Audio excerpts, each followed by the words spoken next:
राज्याचे सामाजिक न्यायमंत्री संजय शिरसाटांनी आगामी निवडणुका आणि महायुतीबाबत भुवया उंचावणारं वक्तव्य केलंय।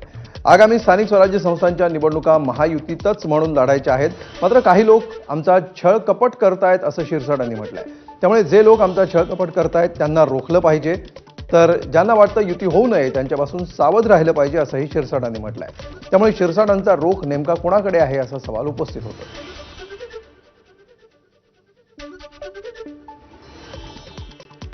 आम्हाला महायुतीमध्ये लढायची आहे, महायुतीचा भगवा फडकवायचा हा तुमचा आदेश आहे, तो आम्हाला मान्य आहे। परंतु काही लोक जे आम्हाला छळकपट करायचा प्रयत्न करतात त्यांना सुद्धा आपल्याला रोखलं पाहिजे।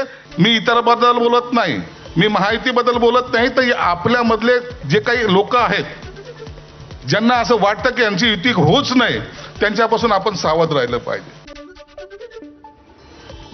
मंत्री संजय शिरसाट यांच्याशी एबीपी माझानं संवाद साधला। यावेळी काही लोकांची मानसिकता अशी असते की आपल्याला युती करायची नाही, युती न करता स्वार्थ साधायचा, त्यांच्यासाठी हा इशारा होता, अशी प्रतिक्रिया संजय शिरसाटांनी एबीपी माझाला दिली आहे। गेल्या विधानसभा निवडणुकीमध्ये सांगोल्यातून शिंदेचे शिवसेनेचे आमदार शहाजी बापू पाटलांना पराभवाला सामोरं जावं लागलं होतं। या निवडणुकीमध्ये भाजपनंच बापूंचा गेम केला का अशी नवी चर्चा पालकमंत्री जयकुमार गोरेंच्या सांगोल्याच्या कार्यक्रमातल्या एका जाहीर वक्तव्यामुळे सुरू झाली आहे। बाबासाहेब देशमुख यांना आपण मदत केली म्हणून ते आमदार झाले, तेव्हा तर आपण पालकमंत्रीही नव्हतो असं जयकुमार गोरेंनी वक्तव्य केलं। तर पुढे बोलताना 2029च्या विधानसभा निवडणुकीमध्ये सांगोल्याचा आमदार भाजपचाच असेल असंही गोरेंनी म्हटलेलं आहे। त्यामुळे आगामी निवडणुकीत देखील शहाजी बापूंची आमदारकीची संधी हुकणार का अशा चर्चांना उधाण आलंय। कोणतरी म्हणलं जयकुमार गोरे आता पालकमंत्री किती दिवस आहे आणि त्याची टर्म संपल्यावर पुन्हा काय करणार? त्यांना सांगायचंय, तुम्ही आमदार होताना जेव्हा जयकुमार गोरेनं मदत केली म्हणून आमदार झाला, तेव्हा जयकुमार गोरे पालकमंत्री नव्हता। दरम्यान आमदार शहाजी बापू पाटील यांनी पालकमंत्री जयकुमार गोरेंच्या वक्तव्यावर मात्र सावध प्रतिक्रिया दिली आहे। निवडणुकीमध्ये आपल्याला भाजपनंच मदत केली, चुकून भावनेच्या भरामध्ये पालकमंत्री बोलून गेले असतील असं सांगत गोरे यांच्या वक्तव्याला सांभाळून घेण्याचा प्रयत्न केला। गेल्या निवडणुकीमध्ये आपला पराभव आजारपणामुळे झाला, मात्र 2029 मध्ये सांगोल्याची जागा शिवसेनेकडेच राहील आणि शिवसेनेचाच आमदार होईल असं म्हणत पालकमंत्री गोरेंचं वक्तव्य खोडून काढलं। भावने भरात असं बोलले तरी भाजपनं मला पाडलास काय मी त्यांच्यावर आरोप करणार? मी अहंकारानं सांगत नाही, पण मी खात्रीनं सांगतो, येणारी निवडणूक 29ची ही सांगोल्यात शिवसेनेचा उमेदवार निश्चितपणे निवडून येईल। नवी मुंबई आंतरराष्ट्रीय विमानतळाचं उद्घाटन झालं असून येत्या डिसेंबर महिन्यामध्ये प्रत्यक्ष विमान सेवा सुरू होणार आहे। धावपट्टीवर उतरणाऱ्या आणि उड्डाण घेणाऱ्या विमानांना फ्लेमिंगो पक्ष्यांचा धोका होऊ शकतो असा रिपोर्ट सिडकोकडून बनवला जातोय। विमानतळापासून काही अंतरावर नेरूळ पाम बीच रोड लगत डीपीएस तलाव आणि खाडीचा परिसर आहे। या तलावामध्ये परदेशातून आलेल्या हजारो फ्लेमिंगो पक्ष्यांचा संचार असतो। या ठिकाणी येणारे फ्लेमिंगो पक्षी विमानांच्या मार्गामध्ये येऊन अपघात होऊ शकतो असा शोध लावला जातोय। त्यामुळे फ्लेमिंगो पक्ष्यांचे अधिवास असलेला तलाव बुजवण्याचा सिडकोचा घाट आहे का असा सवाल उपस्थित झाला। मुंबईच्या जोगेश्वरीमध्ये निर्माणाधीन इमारतीमध्ये सिमेंटची वीट पडून तरुणीचा मृत्यू झाला होता। या प्रकरणी आता श्रद्धा लाईफस्टाईल कंपनी आणि संबंधित व्यक्तींविरोधात गुन्हा दाखल करण्यात आला आहे। मात्र संस्कृती कोटी यांच्या मृत्यूला 3 दिवस उलटून गेले तरी अजून एकालाही अटक करण्यात आलेली नाही।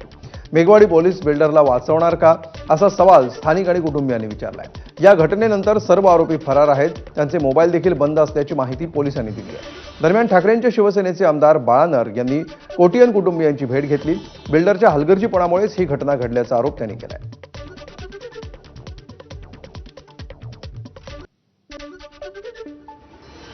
पालघर जिल्ह्याच्या तलासरीमध्ये वनवासी कल्याण केंद्राच्या निवासी वसतिगृहातील 12 विद्यार्थ्यांना एका माजी विद्यार्थ्याकडून मारहाण करण्यात आली आहे। शौचालय नीट साफ केलं नाही म्हणून काठीनं या विद्यार्थ्यांना मारहाण करण्यात आली।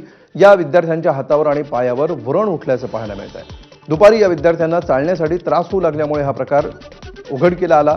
मारहाण करणाऱ्या या विद्यार्थ्यांना तलासरी पोलिसांनी मारहाण करणाऱ्यांना अटक केलेली आहे। दरम्यान मारहाण करणारा विद्यार्थी हा याच निवासी वसतिगृहाचा माजी विद्यार्थी आहे आणि तो सध्या तलासरीमधील ITI मध्ये शिक्षण घेत होता.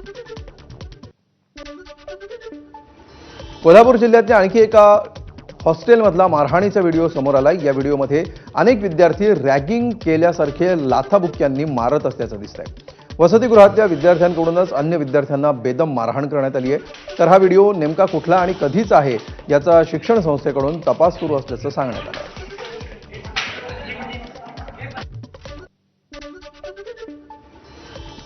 बेळगावमध्ये एक तरुणी प्रियकरासोबत पळून गेली म्हणून तिच्या कुटुंबियांनी चक्क तिचं श्राद्ध घातलं. रायबाग तालुक्यातील ही घटना आहे. सुष्मिता पाटील आणि विठ्ठल बस्तवाडे यांचं एकमेकांवर प्रेम असल्यामुळे दोघे पळून गेले. कुटुंबियांनी सुरुवातीला पोलीस ठाण्यामध्ये तक्रार दिली, पण मुलगी परत नाही आली. त्यामुळे रागावलेल्या कुटुंबियांनी नातेवाईकांना बोलावून तिचं श्राद्ध घातलं. मालेगाव शहराच्या मुख्य प्रवेशद्वारावर मोठमोठे खड्डे पडल्यामुळे नागरिक आणि वाहनधारक त्रस्त झाले. या खड्ड्यांमुळे वाहनधारकांना नाहक मनस्ताप सहन करावा लागतोय.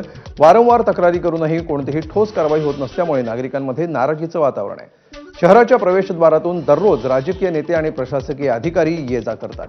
तरी सुद्धा हे खड्डे त्यांच्या नजरेमध्ये कसे पडत नाहीत असा प्रश्न नागरिक उपस्थित करतायत. तातडीनं हे खड्डे बुजवावेत अशी मागणी जोर धरू लागली. पिंपरी चिंचवडमध्ये दैव बलवत्तर म्हणून बाईक स्वार वाचलाय. दुर्घटनेचा थरार CCTVमध्ये कैद झालाय. माती घेऊन जाणाऱ्या डंपरचं चाक खड्ड्यात अडकल्यामुळे डंपर उलटला. डंपर जाण्याची वाट पाहणाऱ्या दुचाकीस्वारावर हा डंपर कोसळला. प्रसंगावधान राखत दुचाकीस्वार बाजूला पळाला, त्यामुळे तो वाचला. नागपूरमधील राष्ट्रसंत तुकडोजी महाराज विद्यापीठामध्ये गायनाचा विश्वविक्रम प्रस्थापित झालाय. एकाच वेळी 20,000 विद्यार्थ्यांनी तुकडोजी महाराज यांनी लिहिलेलं या भारतामध्ये बंधुभाव नित्य वसुदे देवरची आसा दे, हे सर्व पंथ संप्रदाय एक दिसू दे, मतभेद नसू दे ही प्रार्थना गायली. या गायनाची गिनीज बुक ऑफ वर्ल्ड रेकॉर्डमध्ये नोंद झाली आहे. यावेळी केंद्रीय मंत्री नितीन गडकरीही उपस्थित होते.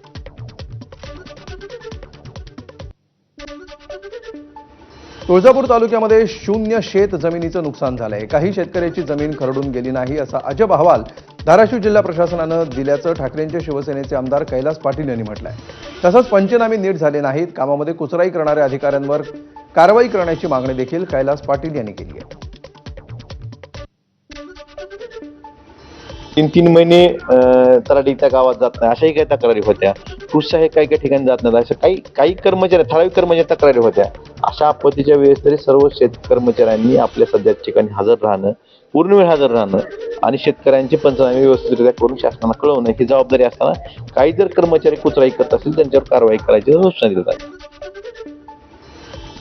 अफगाणिस्तानमध्ये सत्ता राबवत असलेल्या तालिबान सरकारमधील परराष्ट्र मंत्री आमिर खान मुत्तकी सध्या भारत दौऱ्यावर आहेत. त्यांच्या या दौऱ्यादरम्यान त्यांनी भारताचे परराष्ट्र मंत्री S. जयशंकर यांच्याशी चर्चा केली.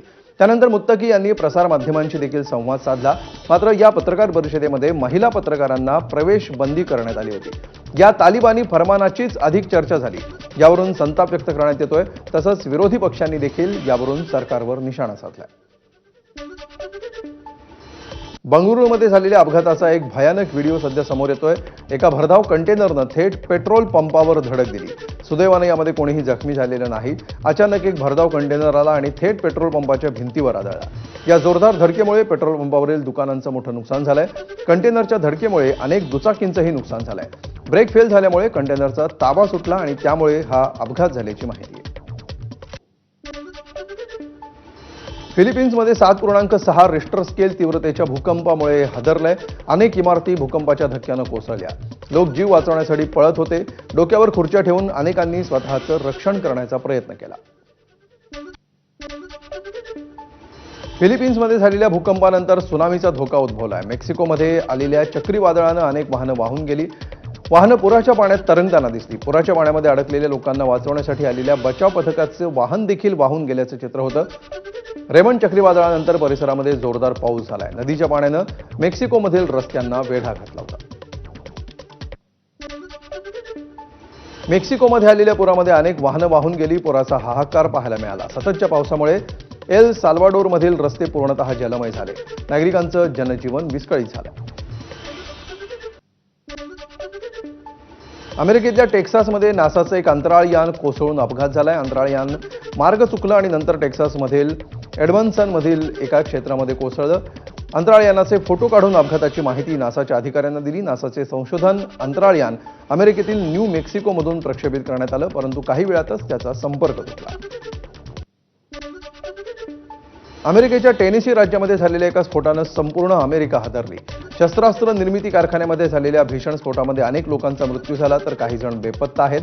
अपघात इतका भयंकर होता की स्फोटाचा आवाज अनेक किलोमीटर अंतरावर ऐकू आला आणि अनेक घरांच्या भिंतीही कोसळल्या.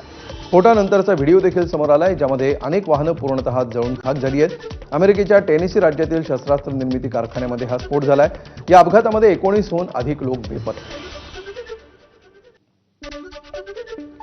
चीनमध्ये गोल्डन वीक साजरा करण्यात आला. चीनमधील लोकांना आठवडाभर सुट्टी असते. 1 ऑक्टोबरपासून 7 दिवस लोक आनंद घेतात, पर्यटन स्थळांना भेटी देतात. संपूर्ण देश बाहेर पडल्यामुळे रस्त्यांवर ट्रॅफिक जाम झाला. ट्रॅफिक जामचे व्हिडिओ सध्या सोशल मीडियावर व्हायरल होत आहेत. अमिताभ बच्चन हे आज त्यांचा 83वा वाढदिवस साजरा करत आहेत. बिग बींचा वाढदिवस हा त्यांच्या चाहत्यांसाठी एक प्रकारचा सोहळा असतो. दरवर्षी चाहते त्यांचा वाढदिवस आला की आदल्या दिवसापासून तो सेलिब्रेट करायला सुरुवात करतात. शुभेच्छा देण्यासाठी त्यांच्या जलसा निवासस्थानाबाहेर मोठ्या संख्येनं त्यांचे चाहते जमले.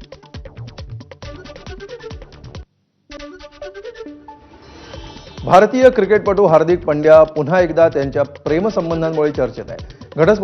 घटस्फोटानंतर 2 वर्षांनी हार्दिकनं मॉडेल माहिका शर्मासोबतच्या त्याच्या नात्याची पुष्टी केली आहे. हार्दिक पंड्या 11 ऑक्टोबर रोजी त्याचा 32वा वाढदिवस साजरा करतोय. या वाढदिवसानिमित्त हार्दिकनं अखेर इंस्टाग्रामवर त्याचे नवीन नातं अधिकृत केलं, ज्यामुळे अनेक महिन्यांपासून सुरू असलेल्या अटकळींना पूर्णविराम मिळाला. नताशापासून वेगळं झाल्यानंतर 2 वर्षांनी या स्टार ऑलराऊंडरनं मॉडेल माहिका शर्माला त्याची नवीन जीवनसाथी म्हणून जगासमोर आणलं.